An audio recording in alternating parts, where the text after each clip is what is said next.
Think I should have worn sunscreen. Welcome to Bob's Garage. If this is your first time here, my name is Bob, and I post videos full of motorcycle-related content and other fun stuff every week right here from Charlotte, North Carolina. Be sure to give this video a thumbs up, and don't forget to subscribe so you don't miss out on each week's new video. Thanks for coming along for the ride. Hey guys, welcome back, and first off, I just wanted to apologize for no video last week. I had some technical difficulties with my editing software, which I think I got squared away now. So, sorry for the no video. I actually got some comments that people say, hey, where's the video? But anyway, here's one for this week. And yeah, I got a little sunburn. Went down to Myrtle Beach for bike week and failed to put the sunscreen on. I always get burned hair in my nose when I ride. I should have known better. I had blisters over here that are healing up. It was, but anyway, I had a good time at bike week. So at the end of this video, stay tuned. I'm going to just put some still photos and a couple little videos that I took while I was down there. Ton of people at Myrtle Beach. It was a great time. Went to SBB. I went to the Beaver Bar, Spokes and Bones and the Acme Bar, and all the cool spots to go to, the Harley dealership and stuff. And met a lot of really cool people. Met one guy who's like, hey, you're Bob from Bob's Garage. Thank you. That was awesome. You know who you are. And it was a pleasure meeting you. And with the number of subscribers and stuff that I have, I didn't expect that to happen. So it was kind of cool. But yeah, I had a good time. This week's video isn't just going to be about Myrtle Beach. In fact, that's just going to be stuff at the end. Humor me a little bit and let me rant for just a little bit. I don't mean to be a pain, but everybody's got a little bit of a pet peeve, and this is one of mine. And it drives me crazy. I see it online in videos. I meet people that do this, and that's when they complain that when they buy a Harley or when they're looking at a Harley, it comes with, doesn't have fancy grips, it doesn't have fancy pipes, it doesn't have a lot of fancy stuff on it, so they have to add that stuff. What people don't understand is that is the entire point. That's what you're supposed to do. You want to personalize this, customize it. Yeah, you're going to get the rubber grips and you're going to get exhausts that are, sound like vacuum cleaners and whatnot.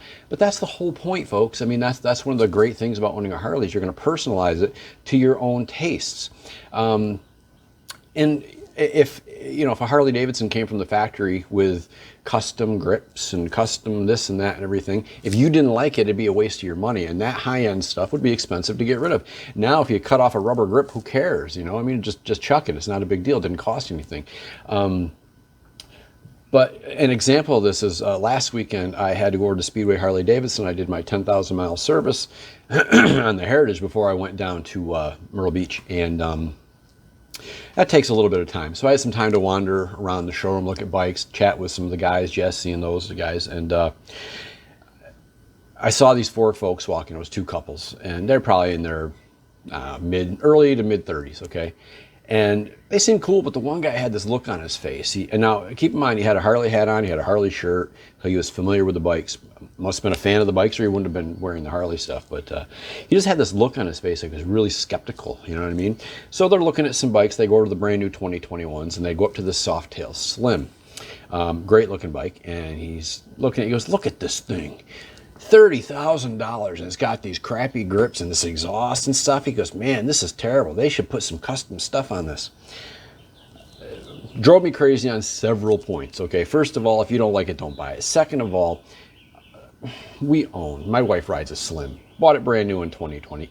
It's not $30,000. Okay, it's just not. The bike he was looking at was 18 something. Okay, and yes, it had rubber grips. It had this ugly exhaust. The purpose of the exhaust, though, Harley as a manufacturer, they're required by the EPA to put EPA compliant exhaust. I mean, that's just what they're required. Not to mention that, if they were to put on some kind of fancy exhaust, I prefer Vance and Hines. So if they were to put Cobra on or Reinhardt or something that I'm not a fan of, it would do me no good. There are so many options out there so that you can customize it the way you want it. A lot of you guys already get this, but there are some that don't get this, and it just drives me crazy. So, just go online and look at grips for Harley Davidson. See how many you find. There's a gazillion of them out there, okay? And I don't like a lot of them. So if it came on the bike, it'd be a waste. I know I'm beating a dead horse, but it's just driving me crazy. So this guy's going on and on about how much he doesn't like this bike and how it's $30,000 and it's this and that. Look, if you want a bike from the factory, from Harley. You can go right to Speedway and get one. And most models, get the CVO.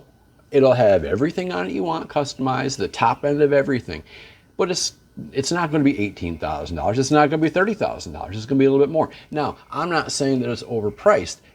If you were to price out all the stuff that comes on a CVO and then take the base price of the bike and then add up all the parts, it's not a bad deal. It's a very good deal for a CVO. So I'm not saying that you shouldn't be buying one.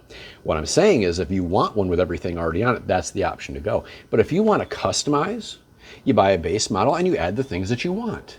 Now, that's for people like me that want to have a bike that's unique to me. I mean, I haven't seen another Heritage exactly like mine, and that's the whole idea. Now, if you want a bike that kind of just blends in and you don't care about standing out, just buy a black Street Glide. You know, problem solved. There you go. But the whole point of the Harley Davidson, one of the best parts about it is customizing the bike to make it your own. So yeah, open up the parts and accessory catalog and just thumb through it to the model that you have, and you'll see there's a ton of stuff.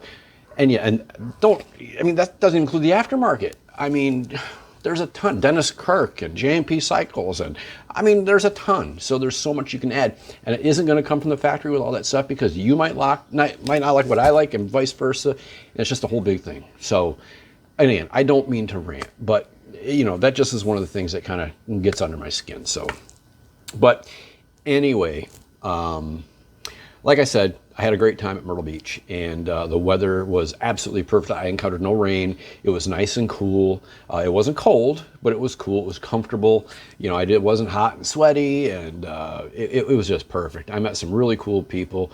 One of the cool dudes I met is I used to be a subscriber for several years to Hot Bike Magazine. Great magazine. I loved it. And great tech tips and custom Harleys and stuff in that. And the editor-in-chief for most of the time was a guy named Jeff G. Holt. Awesome dude. And he was down there with his new company because Hot Bike is no longer in print. He started his own company called V-Twin Visionary. And if you got a V-Twin Harley, check this guy out. I'll put a link down below. But Jeff G. Holt was there. I got my picture taken with him, which was really cool because, you know, excellent writer. He's been in the Harley world forever, and yeah, really cool dude. It was really cool to meet him. Got to see some good bands down there. A lot of local talent, which I thought was great. But yeah, the weather was good.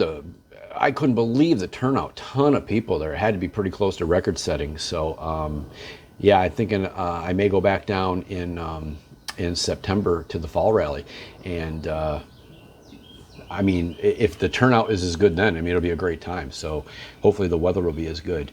So that's pretty much all that I have this week. Be sure to give this video a big thumbs up. Like the video, comment. We love the comments. They're really good for the channel. If you haven't subscribed, please subscribe. It's not a big deal. Just click the subscribe button. It really helps me out, and it not monetarily or anything, but you know, it gets me more access. More people can see it. You know what I mean? So if you don't mind, just go ahead and subscribe. Stay tuned. I'll put in some footage from Myrtle Beach, and that's it, man. Thanks for coming along for a ride, and I'll see you next week.